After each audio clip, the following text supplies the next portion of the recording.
সবচেয়ে সহজ, সবচেয়ে আরামদায়ক, সবচেয়ে কম কষ্টের যে আযাবটা জাহান্নামে দেয়া হবে, ওটা দেয়া হবে বিশ্বনবীর চাচা আবু তালেবকে।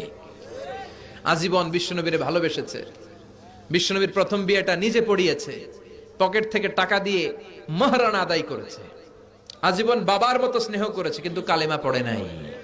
এজন্য সেও জান্নাতে যেতে পারবে না। তবে বিশ্বনবীর প্রতি দরদ আর ভালোবাসা দেখানোর কারণে আল্লাহ তাআলা তার শাস্তিকে, আযাবকে লাঘব করে দিবে।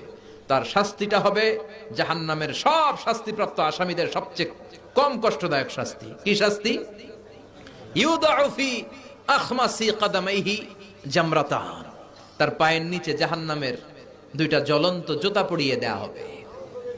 ইয়াগলি বিহি দিমাগু, ওই জাহান্নামের জুতা পরার কারণে ওইটার তাপে আর উত্তাপে তার মাথার মগজগুলো গলে গলে নাকের ছিদ্র দিয়ে আর কানের ছিদ্র দিয়ে টপ টপ করে বেয়ে বেয়ে পড়বে।